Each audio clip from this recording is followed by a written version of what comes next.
Welcome. My name is Stephen Frost, and I'm your host today. And it's my pleasure to welcome you on behalf of GIZ to today's online seminar. A few more housekeeping issues just about the online seminar.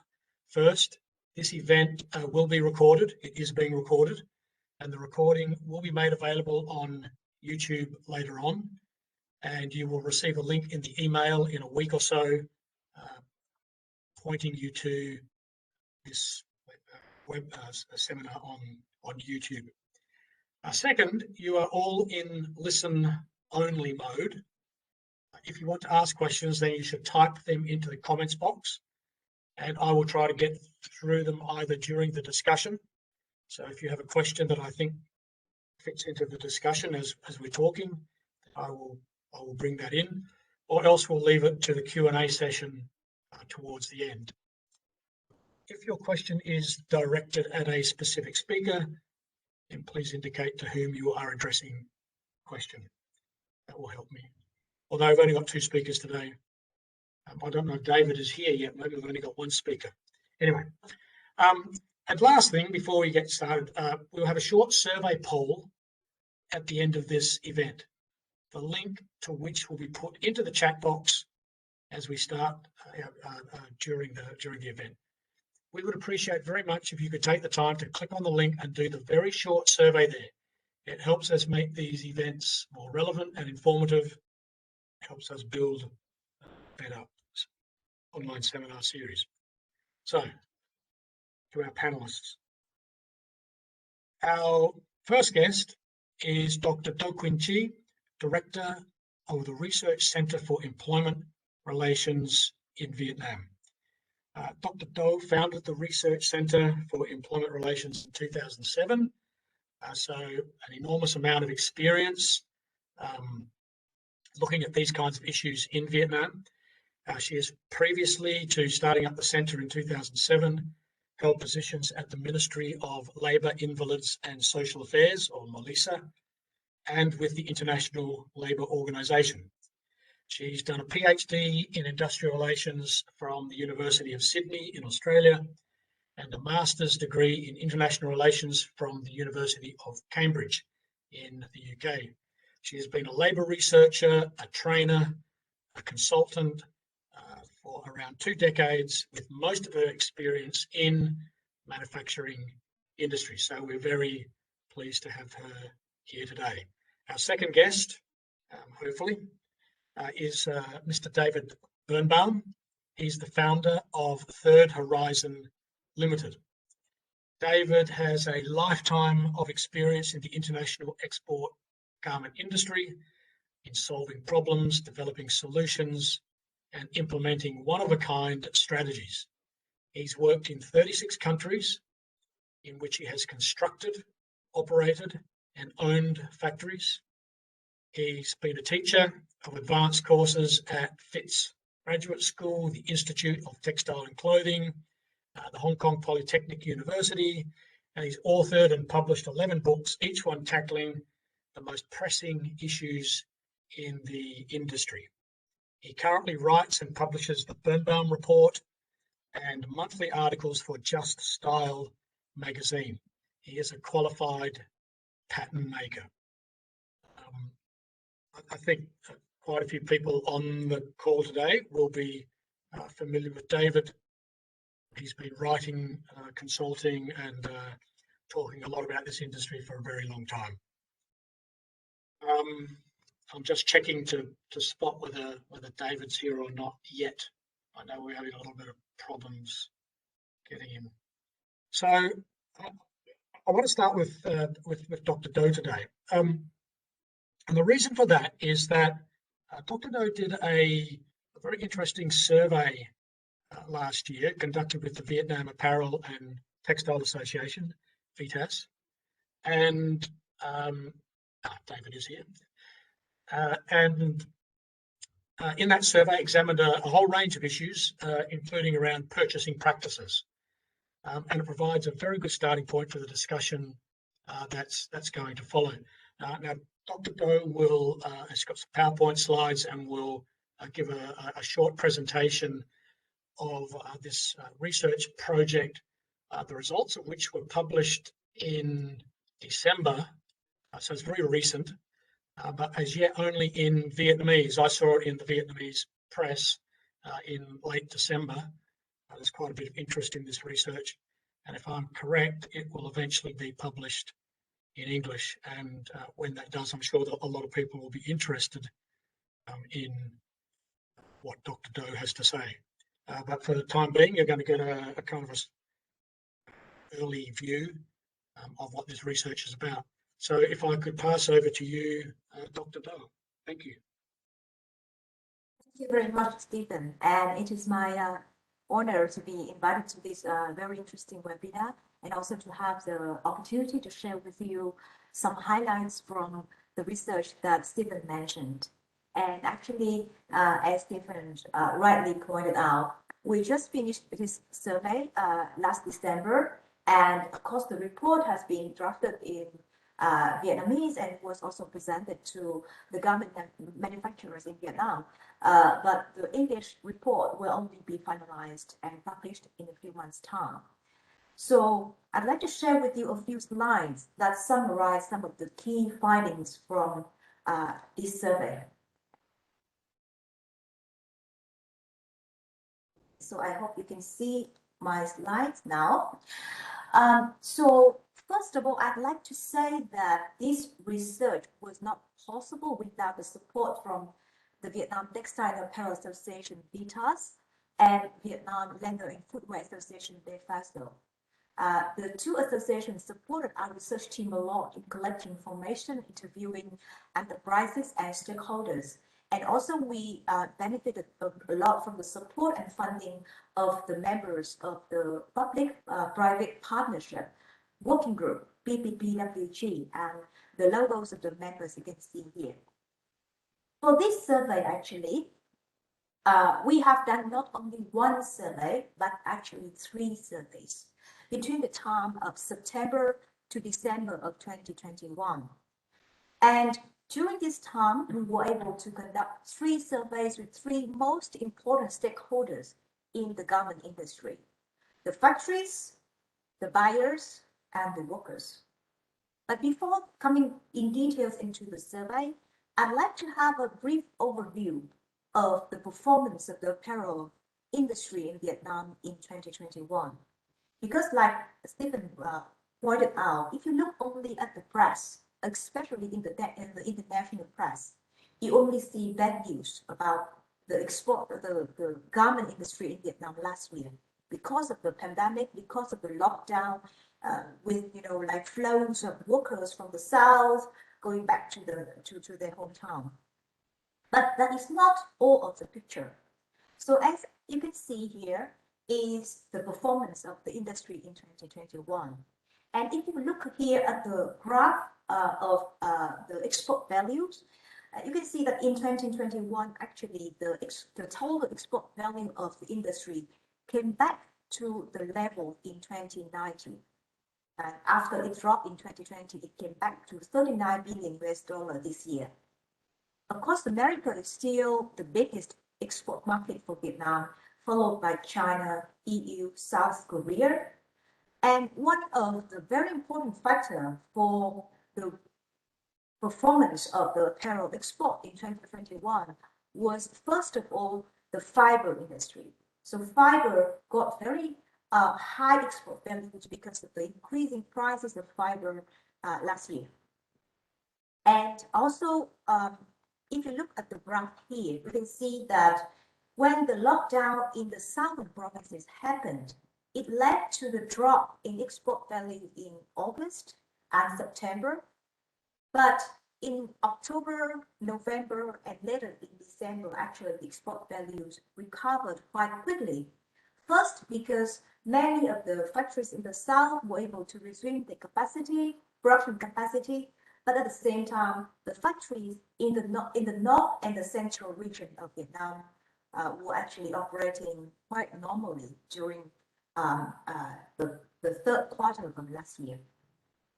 Now, in terms of survey, the first survey that we did was the factory survey, and we covered 256 companies in 3 regions of Vietnam.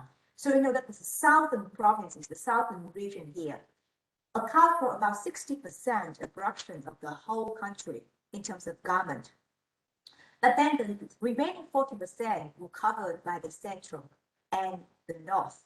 And 256 companies that we interviewed were actually the biggest one, as they employed nearly 500,000 workers. And the lockdown happened between July and October of 2021. And because of the lockdown, 65% of the garment and footwear companies in the southern provinces of Vietnam were suspended. And the rest were only operating at 20 to 30%. And because of that, 82% of the garment manufacturers in the southern region were not able to complete the orders on time. So as I mentioned, our research covered all the 3 most important stakeholders of the garment industry. So as I mentioned in the last slide, because of late delivery and the factories were not able to operate at the normal capacity, this results in massive, delays and also cancellation of many orders. And we asked the suppliers about what have the buyers responded to delays in production. And as you can see here, actually 68% of the suppliers mentioned that they had to pay the fines for late delivery for at least 1 late order. And not only the fine for late delivery is the fact that the suppliers have to pay for the air cargo cost, which is very, very expensive. And 12% of the companies said that they had to pay compensation for the orders that were cancelled. 21% said that they received no payment for purchased materials and labor for the orders that were cancelled. And if you compare the companies that were supplying directly to the brands and those who are supplying through agents, actually the problems with the second group is much worse than the first group. And we, again, in our survey with the buyers, we interviewed over 20 buyers. So the number is very small, but these 23 buyers actually are sourcing from over 800 suppliers in Vietnam alone. So they have a huge network of suppliers. And we asked them what kind of support these buyers have provided to their suppliers during the pandemic, the new wave of pandemic in the south of Vietnam. And they said that, as you can see here, 66.7% that they accepted late delivery and imposed no fine on the suppliers, which is great. But beyond that, the buyers have provided quite limited support. And if so, this support only focused on their core suppliers. Let's look here. Only 16.7% of the buyers said that they were willing to cover a part or the whole of air cargo cost. 29.2% that said that they are committed to not lowering price. So you are quite surprised to hear this, but in many cases that when we interviewed the suppliers said that actually when the orders were delayed, the buyers may approach them and say, okay, we accept late delivery, but how about 10% discount or 15% discount? So here you can see only 29% of the buyers say that they will not ask for lower prices. And 20.8% of the buyers say that they are willing to cover the pandemic control cost in order price. So what are the pandemic control costs? These are the cost of medical supplies like test kits, also the cost for stay at work. So workers who have stayed on at work during the lockdown, the factories have to pay extra for them, like meals, like accommodation, and many other facilities for them. And for many companies in our survey, they said that the pandemic control costs may account for 20 to 40% of their total operation cost during the lockdown. And now the very, very important stakeholder in the garment industry, the workers. We conducted a survey with 300 workers during September of 2021, and this is still in lockdown. And our sample cover over 3/3 of the sample were women. Nearly half of them are the main or the only breadwinner of their families, and 74% of them were with dependents, normally young children. And you know that during the lockdown, 73% of the government workers in the southern provinces were actually suspended for 4 months or more. And the law requires that in the first 2 weeks after suspension, the employers have the responsibility to pay their suspended workers at least minimum wage. After the first 2 weeks, it is up to the employers and the workers to negotiate on the suspension allowance. Problem is, when the companies were facing with order disruption, high shipping cost, and order cancellation, they ran out of cash, ran out of money, and they could not support their workers beyond the first 2 weeks. So 62% of the suspended workers, as you can see here, had no income by the time we interviewed them, which is in September 2021. And so because of this very, let's say, huge hardship that the workers had to suffer during 4 months of the lockdown with very little income or no income, and a lot of problems with mental health issue, children's issue, even shortage of food, shortage of medical supplies. So when the lockdown was lifted, millions of the migrant workers in the south became exhausted and they had to return to their home villages. That's why you saw in the press about the exodus of labor from the south back to the central and the northern regions. So in response to these labor shortages, the companies in the south decided to reduce their capacity. So when we interviewed them back in November and December of last year, many companies intentionally lowered the capacity to 70% or 80% because they said that now we have to deal with instability of labor shortages, and people getting infected. So we cannot just receive too much orders. But many other companies were more strategic. They built new factories, not in the south, but in the central and the north of Vietnam, where they have better supply of local workers. And we expected high wage increase because of labor shortages in the south, but the fact was that the wage increase in the south was very modest, up to 5% only. And in the north, the situation was really opposite. Because during the 4 months of lockdown, many buyers had to ship their orders from the south to the factories in the central and the north.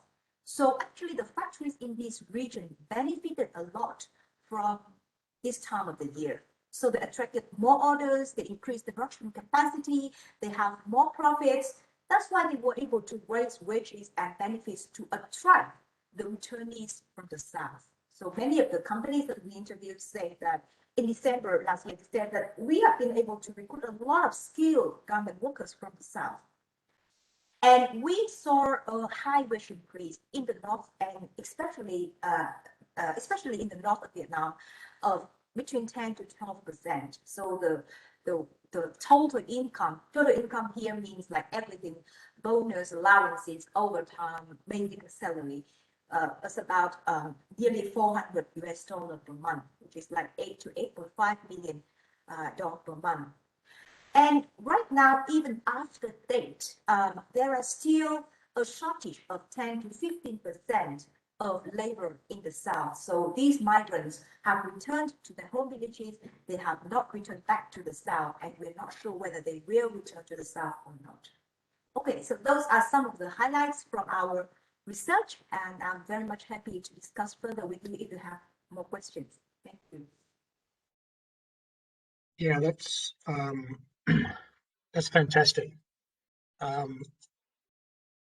Yeah, you really I think, yeah, I'm not going to say much here. I'm going to pass straight over to David, who I notice is here. I've already introduced you, David. So they they know who you are, but they haven't seen you yet. But anyway, you're here.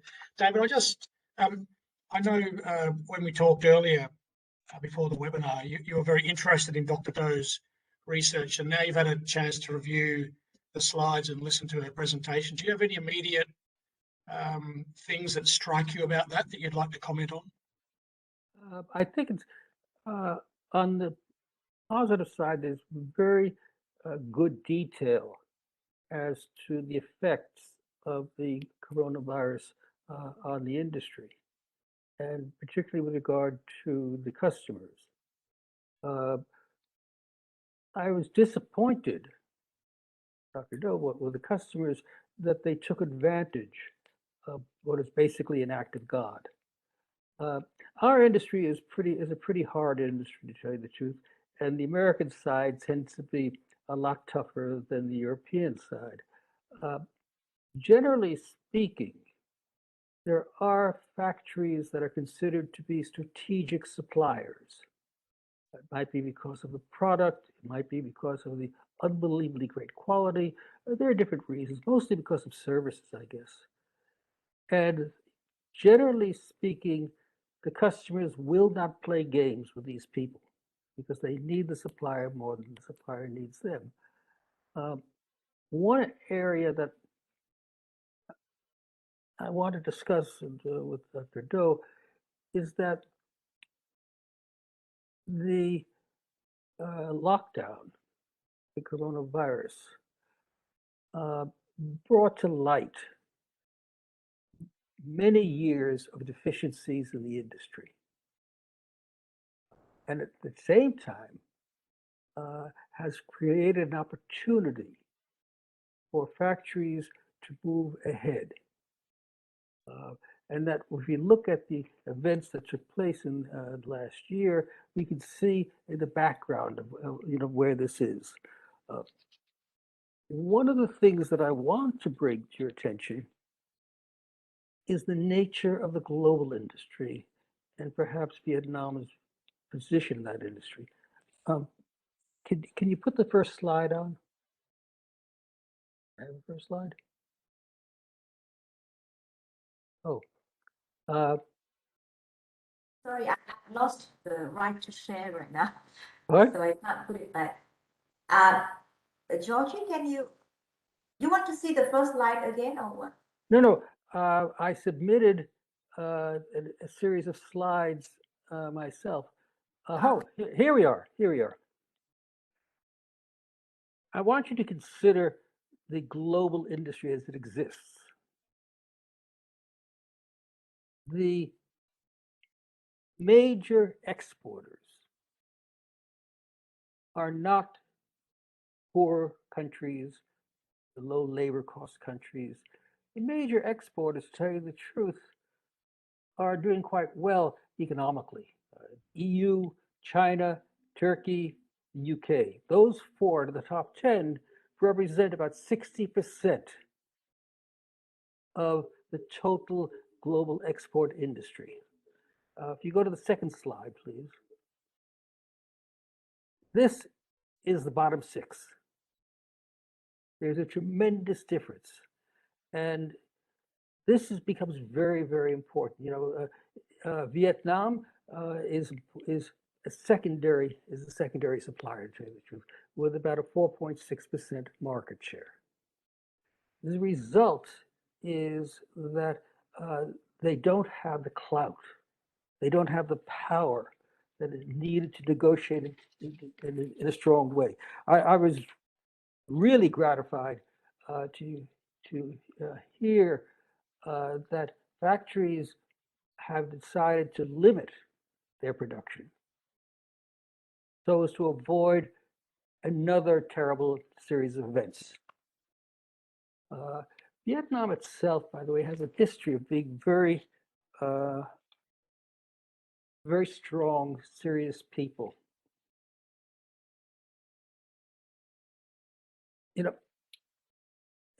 Allow me a second to explain something.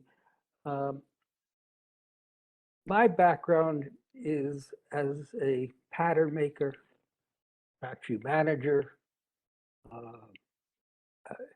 I spent 20 years running factories or building factories. That is my background. That's how I see things. And what I see now is that there's going to be a change in the industry. If we look at Vietnam, okay, please, the next slide. As Dr. Doe pointed out, 2/3 of the exports between the United States and the EU go to the United States and not the EU. Why? The issue really is that the EU is themselves a major garment exporter. And close to 50% of all imports into the EU are intra-EU. That is France shipping to Germany, Italy shipping to Spain. And if you allow for the fact that there is a domestic market, that Italians are buying goods made in Italy, then you can see that most of the sales, garments, are related to come from the EU. And those garments tend to be the fashion. In truth is that Vietnam's great asset, besides quality and reliability, is that they're very strong in the fashion market. But the Europeans have their own, and what they don't have, they have next door in Morocco, Tunisia. So this is why the role of the EU is secondary. The United States, on the other hand, has no garment industry. 95% of all garment sales in retail in the United States come from imports. And for this reason, the United States relies on countries for the products, particularly in fashion goods. And this is why Vietnam is so important. But it's a very hard customer to deal with, and as we'll see later on, the United States, the retailers themselves, your customers, are in just as much trouble as the factories. They're going broke. They're going out of business. And this means that not only do you face problems, but you also face problems that the customers you have might not be there in the future. This is the change that you have to look at.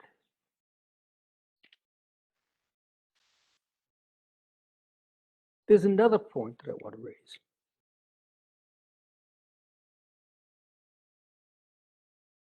Garment exports is very much a secondary industry in Vietnam. Can you put the next slide? The next slide, that's it, okay. You look at it, this is what has happened in the last 10 years. You can see clothing is in decline, electronics are rising to a point where they're close to 40% of all exports are electronics, and you have appliances, footwear, furniture. The garment industry tends to be the first step in industrial development, the first step in foreign trade. And if you look at the great economies in Asia, Korea, Taiwan, China, Hong Kong, they all started in the garment industry. Because the garment industry takes people who have no training, no work experience, many of them are subsistence farmers, and trains them to become good, industrial workers. The moment that happens, other industries, more sophisticated industries, such as electronics, find that they have a labor pool. And this is what is happening. This is what is happening in Vietnam. If you have a factory making garments and you have a factory next door producing electronics, as we discussed yesterday, the factory producing garments is going to have to raise their wages, because the electronics factory can pay more. And it's ironic. Making garments is considered to be a low-class industry. Making electronics is considered to be a high-class industry, whether it's governments, the workers themselves. This is the problem that you're facing. And against that,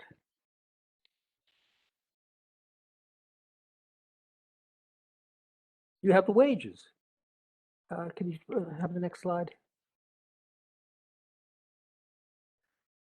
When you have estimated wages, it's very difficult. I don't know. As my notes show that Vietnam, the monthly wage in Vietnam is $250 approximately. Dr. Do, do you agree with me? Is that high, low? Hello? So 250, I think is as I mentioned in the last presentation, now in the north they're paying around 400. 400. Everything. I don't know what would you find as wages here. Is it basic salary? If it's basic salary, then 250 is correct. Yeah. That isn't clear, but 400 is putting you. 400 is everything. Yeah, bonus, allowances, overtime. Yeah. You realize you're going against Bangladesh, where the minimum wage is $96 a month. And in truth, most workers in Bangladesh are not even paid the minimum wage. Your wages are going up, and they're going to continue to go up as you have the more sophisticated industries, they expand further. This is a real problem. Look at the next slide. Next slide. The prices that you're being paid in these from American records, the trend is down. This looks at the average FOB price going back 20 years. And you can see that the customer is paying less, not more. So you have a situation where your wages are rising and the FOB prices are probably going to go down. This is the problem that you're facing. And to a large degree, this has been brought out because of the coronavirus. So the question really we have to start asking is, what changes do you see in the future to overcome these issues? Dr. Do? Sorry, is that a question for me? Yes. Okay. What First of all, I'd like to say that thank you very much for pointing this out. This is exactly what I'd like to say. I don't see the increasing wages as a problem at all. I don't really see it's a problem. If you look at China apparel industry, the wage is very high, as you mentioned in the last line. Still, China is the biggest garment exporter in the world. For Vietnam, it's true that wages have increased over the past decades, and it will increase further, which is a healthy trend, I think. And you also rightly pointed out the FOB price has reduced. That is true. And for your information, we did a survey a few years back, and we interviewed suppliers to Nike and Adidas. And for the past 7 years, their FOB price remained the same. $12 a pair for Nike and $11 a pair for Adidas.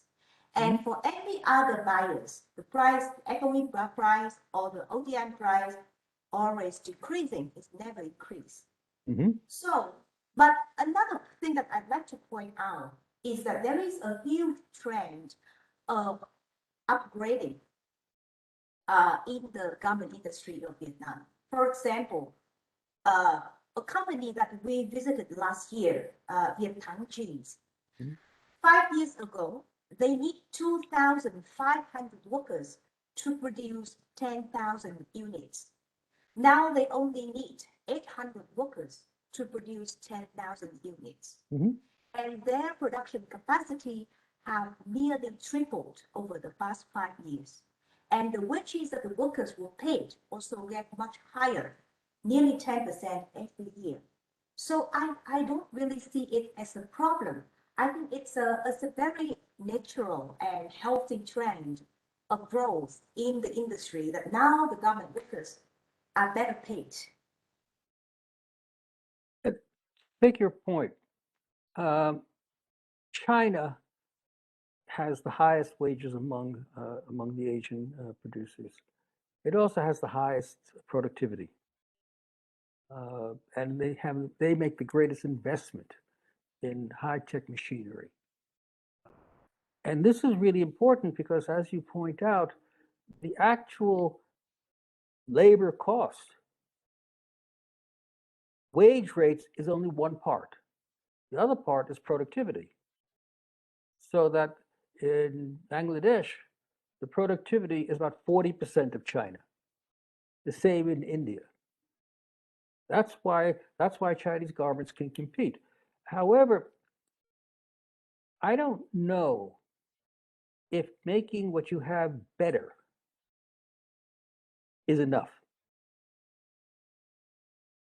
I think it's time that people start seeing what they have, what they need to go forward, and that the old models might not be relevant to the new models.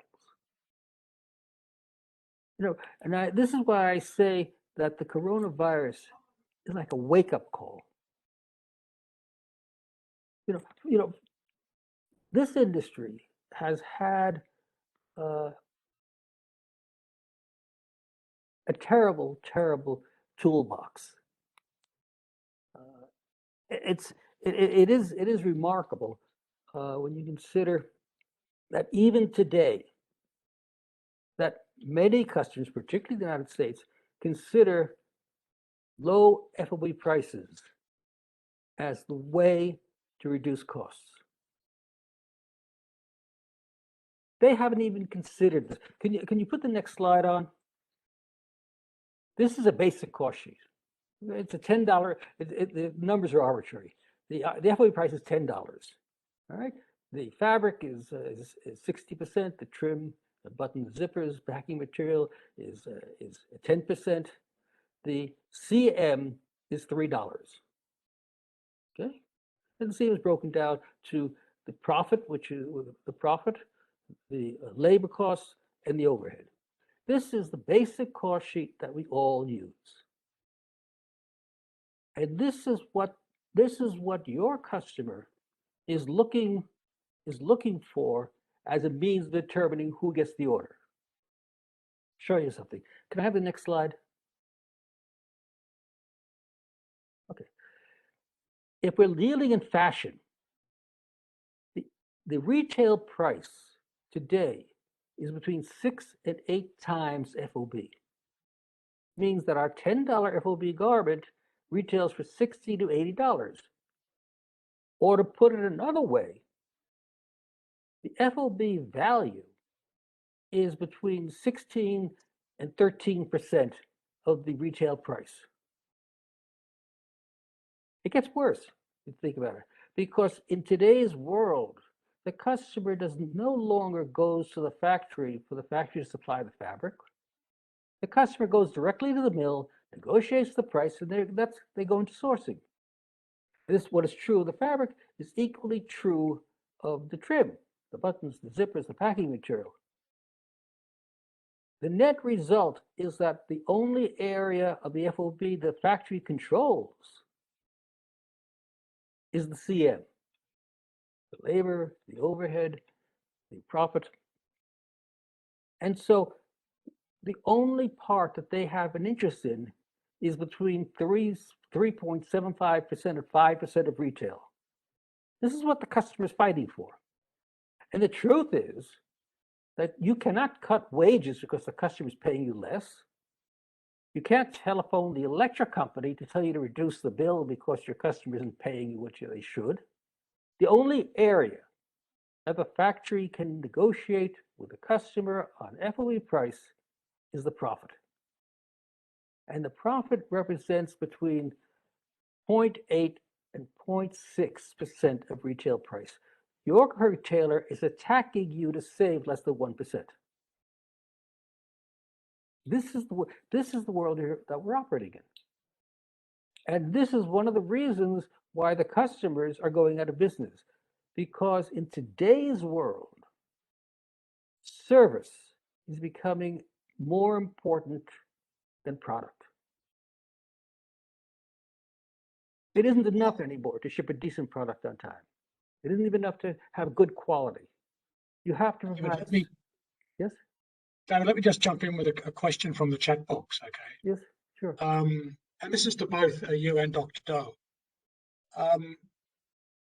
Someone's asked if, will the garment industry start importing labour from other countries, as in the case of Thailand and Malaysia, for example?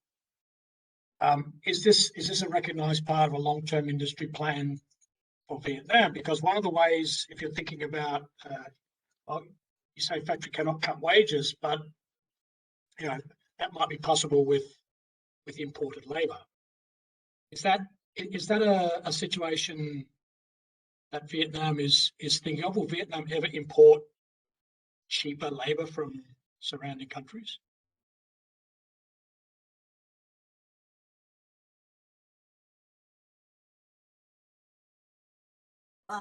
Okay, so I will go first. I think this is a good question because we also considered this in 2020 when in the first year of the pandemic. And we found out that there is a trend of the top garment manufacturers in Vietnam who is shifting to other sectors. So they're not really just producing garment anymore, but they also into other more profitable industries like logistics or real estate or whatsoever. And when I interviewed the CEOs of some of the top companies in Vietnam, they said to us that with increasing wages, maybe Vietnam will follow the model of South Korea, in which, as you can see that in South Korea, most of the manufacturing of garment now no longer take place in South Korea, but the South Korean manufacturing owners actually bring their investment to other countries and build factories in Vietnam, in Cambodia, in Myanmar, in Thailand, Malaysia. I don't really see the possibility of importing low-skilled labor into Vietnam, at least in the near future. I don't think that is a possibility. May I say that? I think you're 100% correct. And what you're talking about, I think, is the future. If you want to find a good Korean factory, go to the Caribbean, go to Indonesia. That's where the good Korean factories are. Up to very recently, the center, the core of the global garment industry was Hong Kong. And let's face it, Hong Kong has more Starbucks coffee than sewing machines. But that was the center of the industry. They built an industry based on their capabilities. There's a place for an active industry of machinery. Look at Italy. Italy, I think alone, is about the world's 4th largest garment exporter. You can do. There are many things you can do, and what you're looking at, going into real estate, going into logistics, that's what the Indonesians followed. The Indonesians, they still have the garment factories, they still have the textile people, But if you go to visit the head of the Indonesian garment company, he's in a banking building, and he's in the property business. That's how things expand. And it's a very good way to go. There are many things that you can do in Vietnam, within the industry, to be able to compete going forward. I think you have to look at this. This is going to get a little complicated. Can you go to the next slide? I'm sorry. We use, as I said, the tools that we use in our industry are not the best. This is what is called a cost of value cost sheet. Every decision that you make, every investment that you make has a cost. And we assume that the investment, the decision, will create value. And if the value exceeds the cost, then it's a good decision to make profit. To go a step further, cost is what the factory pays. Cost is material, labor, things of that sort. Value is what the customer pays. The customer does not buy on cost, they buy on value. Okay? So that, for example, if you go into a pharmacy to buy a tube of toothpaste, do you really care what Colgate paid for the material, manufacturing cost? You go to an automobile agency to buy a car. Do you really care what Mercedes-Benz paid for this? Or BMW paid for this? You care, do I like the car? Do I like the toothpaste? Does it have value? If it has value, I'm going to buy it if I have the money. That's where we are. One of the great myths of our industry is that somehow we are told that there is some relationship to cost to value. Indeed, the way to profit in our industry is to provide added value at lower cost. This is a basic example of what I'm talking about. This is the $10 garment, $10 FOB garment. It's drawn out all the way up to the retail price and the markdowns. This is a question of moving product development, design work, sampling work from the customer to the factory. Now, one thing you have to understand is that if you look at item 5, if you do that, there is a cost. The factory has to, the CMT, the FOB is going to go up because the factory has to pay for the cost of the product development. They don't have to pay as much, certainly, as the customer does, but they have to pay. So in this sense, there's a 25 cents increase. At the same time, the factory wants more money. If the factory is earning 50 cents, 5% on the net profit, then they want, instead of 50 cents, they want 75 cents. So there's an added cost, there's an added profit, you move ahead, and then you have to look at what does the customer pay for product development. Most customers can't calculate product development. It's a little tricky. They have what's called a loading. They add a percentage on every garment that comes into the country to cover product development, so that at the end of the year they can see, yes, the money that we received, that we added to the cost, covered the actual expenses. So if you go to item 20, you'll see the product development loading is 20% delivery duty paid, or $2.52. This is where there's money. Because at the end of the day, the factory, instead of earning 50 cents, earns 75 cents. The factory has covered the cost, and the customer has paid has saved $2.52. Compare that with what the customer saves by taking away the factory's profit altogether. The factory earns 50 cents. The customer, I'm not going to pay you 50 cents. I'm not going to pay you anything. The customer will get some benefit in the duty rates. So in the end, the customer will earn about 63 cents. You go to product development, and it's $2.52. We have to move. We have to move from being garment makers to being service providers. This is the future. One thing every factory manager will tell you is, yes, we could do that, but the customer's not going to pay us anymore. We have a history going back to my grandparents' time. But if you are going to go into a new industry, you will need services like this. I'm asking you to look at the period that we have now as the beginning of something that really you could see a future. It's very hard because we are committed to our own understanding. We're committed to the past. But the coronavirus has broken that. We're living in a different world today. We're living in a world where there is an opening for people. Looking forward, we know that the mass market people, that the Walmarts and the Tesco's, and the Targets, they seem to be doing okay. And at the very top, the designer people, the Pradas and the Armanis and the Dolce & Gabbana, they're doing pretty well. But the people in the middle, in the moderate price fashion field, they're going broke. It's the department stores that are going broke. You could look around and see what's happening. And there is an opening here for the industry here.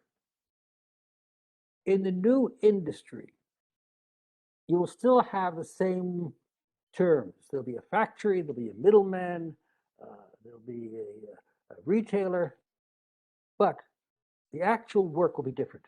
The role of the factory will be different. And instead of looking to earn 5%, they'll be looking to earn 25% or 30%. I'm not saying reject what you have now.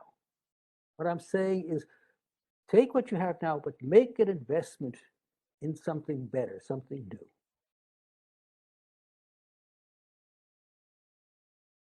new. Dr. I know there's a lot there. you may want to respond to all sorts of things that David has been saying. I'm just curious, if you think of 2022, is 2022 business as usual for Vietnam?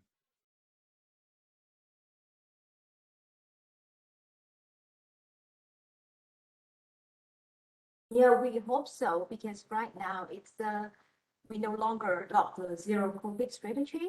So factories are now open, and you know that the vaccination rate in Vietnam is pretty high, 75% of all of the population and over 90% for the adults. So that is a very strong, I think, strong foundation for the factories to be confidently back to new normal. I would say, however, as I mentioned in the research, still we have to deal with issues of very high pandemic control costs still, and also the issues of labor shortages, labor instability. There will be a lot of changes in the labor markets in 2022 when the companies and the buyers and the workers themselves also have to adjust to the new normal. I think we have to look at this as a break, a change. I don't know what's going to happen in the future, especially with the coronavirus things. I assume we're going to be living with it for the rest of my life. People will take a pill once a month, once a year, and it's really unfortunate. It's like having the flu. But that isn't the answer. The answer is not to make things better. The answer is start afresh. To take a look at what the industry can do, what you can do in the industry. You know, there are countless strategies out there for major corporations that want to open, well, major corporations that will want to open branches in London, factories. There are a whole different things you can do. There's a place for the medium-sized company to be able to establish themselves as a major profit center, because the investments that will be called upon to make are not great. It's mostly hard work at building new talent, new abilities. I think that this is a time for a pause to go forward. You know, about 15 years ago, I made a trip to Vietnam. I've been hired by the International Trade Center in Geneva, that's the WTO and United Nations, to write a book on material sourcing. And part of the contract called for me to do a 3-day seminar in a country of their choice. And the country of their choice was Vietnam. Although doing a 3-day seminar on how do you buy fabric and trim is much. Anyway, I contacted friends of mine, you know, the customers, and we had an interesting crowd the first day. And at a certain point, I mean, how long can you speak about? Can you speak on material sourcing? We had the question and answer. And about 10 minutes in the question and answer period, some fellow raised a question that was totally unrelated to material sourcing. Well, you know, I was there anyway. And so I explained the problem. I'm going back to maybe, I don't know, 2008. I explained the problem and the solution. And suddenly other people raised their hands to ask questions. The next day, there were 100 people there asking questions. That people were bringing in samples for me to look at. They were bringing in contracts to look at. They were bringing in faxes to look at, and this thing became this free-for-all of knowledge. And I learned one thing: Vietnam is very serious. It is a very serious industry, and those people in that industry will make the effort to be ahead of the curve. You were there 15 years ago, and I think you're there now. The question is, how do you get ahead of the curve? The question is, what do you have to do? The question is, where do you want to be? I mean, we live in a simple world. You need something to sell, and you need somebody to sell it to. But what you sell changes, and certainly who you sell it to changes. At a certain point, you have to say, you know, this customer is a risk. I can't afford to deal with this customer. And you have to find an alternative customer, an alternative way of working. David, when you talked about additional value, someone's asked a question in the chat box. Yeah. All that additional value that you talked about, does it relate to concepts of human rights and environmental issues, so that companies that engage in those areas will have their goods worth more? You know, so if you're a sustainable company, is that going to be the key to going forward? It's a necessity, and this is, you're bringing in a very difficult problem. These are soft costs as opposed to hard costs. A hard cost is labor, material, duty, shipping, logistics, because we know those numbers. The soft costs don't appear the soft cost sheet, but they are costs. Better quality is a cost. More reliability, better design. Those are all cost factors, but it's very hard to put them down. What you're talking about is the most difficult of all, because sustainability, ethical behavior, this is something of vital importance for success. But You think for yourself, nobody is going to buy the garment because it's sustainable. Nobody's going to buy the garment because it's made in a decent factory. What makes it important is that there are a growing number of people who will not buy the garment. If women who said, I'm not going to buy a shirt or a blouse that was made by a 10-year-old girl working 70 hours a week. I'm not going to put up with this. I won't accept it. That's the beginning of the change. It's a change from the bottom. What people don't realize is that probably the greatest single problem we have in sustainability is synthetic material. You take a cotton shirt or a wool pair of pants, you put it in a landfill. 50 years, 100 years is gone. You take a polyester shirt, 2,000 years it could be there. We have to become educated to this, and people have to decide, I will not buy. We're living in a consumer-generated society. Yeah. I want to. I could talk about this for quite a while, but I want to come back to Dr. Doe. There's a question in the chat box as well. Going back to your original PowerPoint, where you had some data on the support that customers provided to suppliers, right?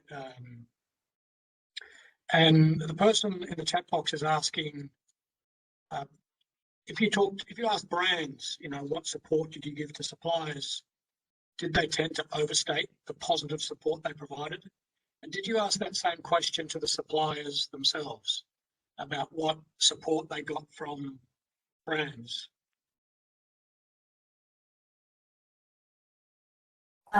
Thank you very much for the question. Actually, we asked the same questions to both suppliers and buyers. This is not brands, because in our survey, we approach not just the brands or the retailers. We also approach the intermediary agents. So these are the companies that actually sign an ODM or FOB contracts with the brands, and then they may be manufacturing or they may not, but they will outsource a part or all of the manufacturing to other companies. So these are intermediary agents. So in our research, we refer to them all as buyers. So as I mentioned in the presentation, we presented to you was a slide coming from the buyer survey. So these are the support that the buyers were able to provide to their suppliers. But we also asked the suppliers similar things. We asked them whether or not they have any consequences because of late delivery, because of orders cancellation, and what kind of support they received in general. So the outcome was very similar. They talk about support from the government, state budget, support from the associations. They also talk about support from the buyers. But the rate is quite similar to the outcome that we got from the buyer survey. I read, I think factories in Vietnam went back to work on Monday, on the 7th, right? 7th. And I've been reading in the press in Vietnam this week that it seems like about 80% of workers have gone back to the factory. You mentioned something about in your survey in December, you were thinking then about what would happen after Lunar New Year. Would workers go back? Is it your expectation? Is what's happening this week your expectation from December? Are workers coming back? What's happening there now? So actually in September, when we asked the workers, will they come back after the return to the home villages? And it was very surprising because 89%, nearly 90% of the migrant workers said that they will come back to the factories. Yeah. So as we found after October, in December, we found out that around 80% of the workers already returned to the factories. And state is quite different, because state is when, people have a long holiday, they return to their home villages and they come back. But for this year, it was very special, because many of the migrant workers who already came back to their home villages after the lockdown returned to the factories. Many of them decided not to go back to the home villages due to Tet. So you can see that actually the labor recovery rate of the factories after Tet was pretty high, 80, sometimes 90% have, like resumed their capacity. So I think it's quite corresponding with, the expectations from our survey in December last year. Stephen? David, I just want to ask Dr. Doe about something you said, which really struck me. David, I'm interested in Dr. Doe's response to this. David said, look, what has to happen is a shift from being garment makers to service providers. Now, this is what the industry needs to survive.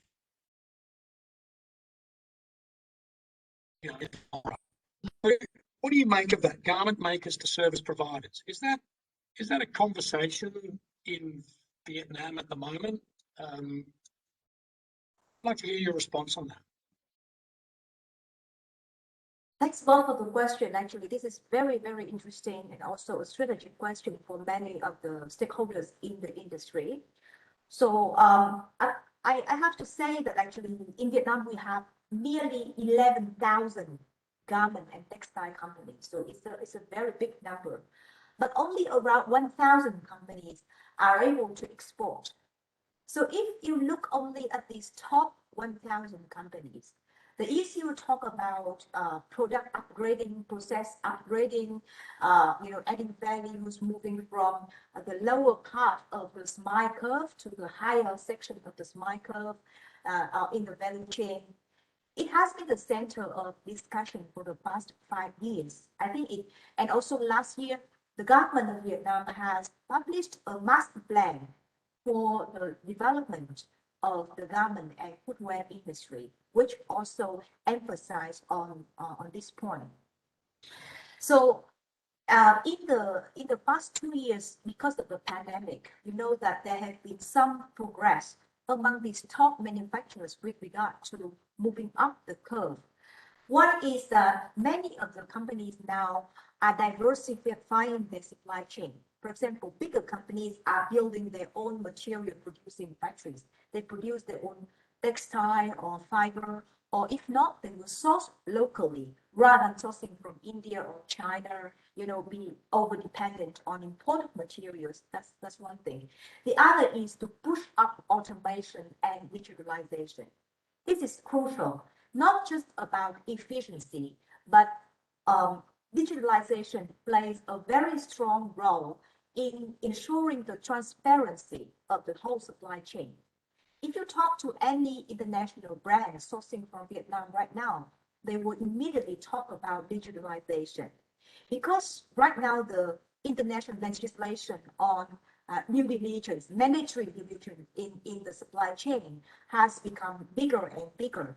That's why with digitalization, you will be able to control and show the transparency in terms of social standards, environmental standards in your whole supply chains.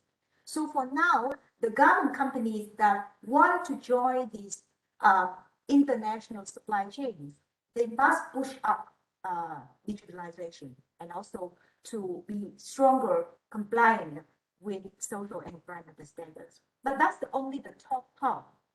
As I mentioned, the remaining majority of the garment companies, which are SMEs, are actually struggling, and they are still in the lowest section of the smile curve, which is just assembly.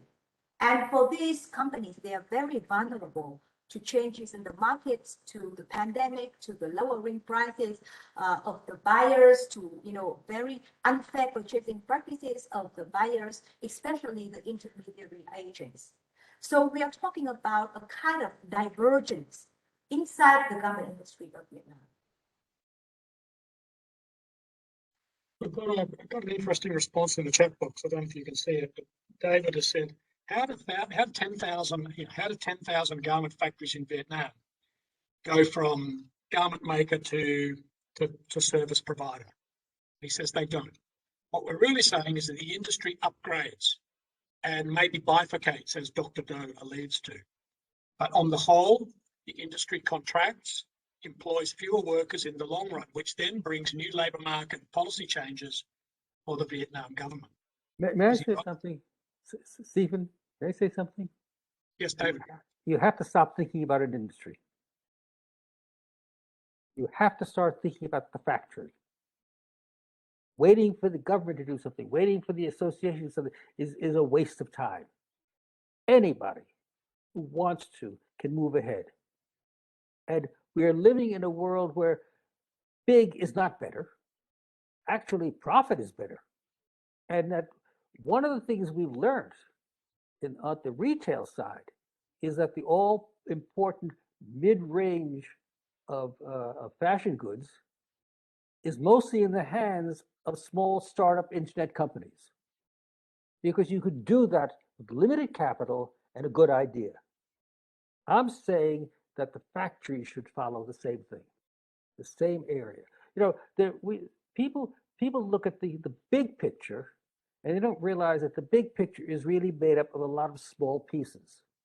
You know, we're living in a cooperative society. I could name customers, retailers, brands who are sending engineers into factories to increase productivity, knowing, by the way, that the factory is going to take that benefit and pass it on to their competitors, because they believe that benefit for everybody is better than benefit for nobody. And these are not altruistic people. They realize that the industry has to change on the factory side if they want to change it on the customer side. Do you know what the largest cost of a garment is? What is the greatest cost of a garment? Anyone in the chat box? You better tell them no answers. It is on the markdown. It is the difference between the price on the hang tag and what the store received after all sales and discounts. On fashion goods, it's running at 35% of retail. It means that the markdown rate is twice the FOB. Right. And how do you solve the markdown problem? Why do you have markdowns? The answer is you're designing a year in advance, which is insane. The answer is that you're placing the order for the complete order at once. If you had speed to market, you could have trial orders. If people followed what Zara has been doing for 45 years, their markdowns would be cut in half. It'd be a savings of $10. I'm not exaggerating. It'd be a savings of $10 on a garment, which would mean that the customer was not paying anything to the factory, because whatever they paid to the factory, they were making back, not having the markdown. But only the factory can do this, because we're talking about speed to market. We're talking about trial orders. This has to be done by the factory, and there are companies out there, major corporations, that finally recognize the fact that if they want to really reduce costs, they better get the factory on board. You know, you have. Sorry, David, let's jump in, because we're going to run out of time in a minute. Just before I hand over to Dr. Doe, just as any response to that, just look at the chat box, everybody who's still here. There's a link to our feedback. If you can please do that, that would really help us.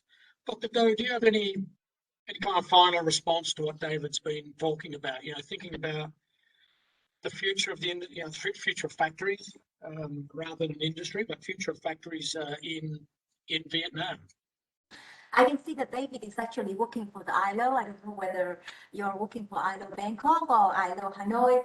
So I'm sure that if you work for the ILO, you're very familiar with the situation in Vietnam.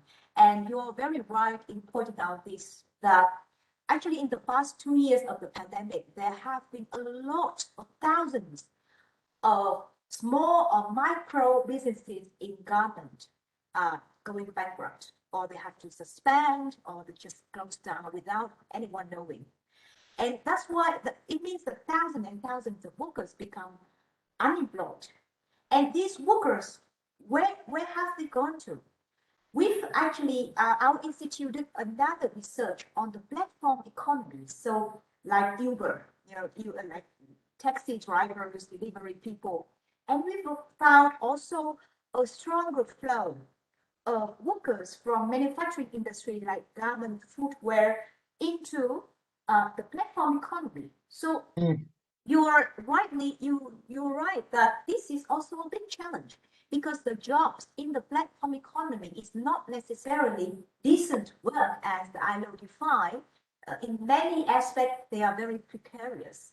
So we talk here only about the garment industry, but the changes of the garment industry over the past 2 years will have a lot of implications for the labor market and labor market policy for the Vietnamese government. But I'm happy to discuss further if you're interested in, because we also have another research on the platform economy. Look, this has been really fascinating for me. I've loved this very much. I love this kind of conversation that weaves and winds around, and we cover a lot of area. I'm going to have to call a halt to it here, though. We're just about out of time. But I'll just ask both of you: is there any kind of final short comment that you want to make? And I'll start with David. And I'm emphasising here the short comment, David. It's got a brief comment that that sums up perhaps what you're feeling now. I think that Vietnam's greatest advantage is that they're serious people. And serious people will find a solution to the problems. It might not be the solution that I recommend, it might not be the solution of Dr. Doe, but there will be a solution. The industry is changing. My father was in this industry, and he was a really smart man. He wouldn't last 5 minutes today. And my daughter is a doctoral student in London, and she'll be in the industry 5 years from now. She'll be well advanced in it, because serious people move forward. And I think that is the greatest advantage you have in Vietnam. Dr. Doe. Thank you very much for your kind words, David. And my final word is that we have worked with VITAS and NEFASO to look at the garment and footwear industry of Vietnam over the past 2 years. And always a word that has emerged in all of our discussion is the word resilience. So if you look at the industry as just looking at the economic point of view, you already see a lot of resilience there, as I mentioned. But if you look at the workers, which I unfortunately don't have a lot of opportunities to talk about in this panel discussion. But if you look at the workers, the way they deal with this crisis has shown a lot of resilience there. And of course, we talk about the moving of workers from the south back to the north, from garment industry to other industries. But still, the workers have really been the key for all the factories to survive this pandemic. And I hope that, when the industry recovers, they will be able to rework their best workers after, everything has returned to normal. So that's everything from my side. Thank you so much. And thank you, Stephen, for great moderating. And thank you very much for all the participants. Thank you. 5:25 at my end here, so 5 minutes left. I just, like all of us who are still here, just joining together with me in some virtual applause to thank our two panelists. I think we could have gone on for another hour at least here. So I thank both of you very much. To all the attendees, please look at the chat box, hit that link to give us feedback. It was a great exchange between David and Dr. Doe. And if you'd like to give us some feedback, we'd be curious to hear your opinion and what you thought of this this conversation, and so on and so forth. So all it remains for me to say is I think the survey that Dr. Doe and her team did last year is important.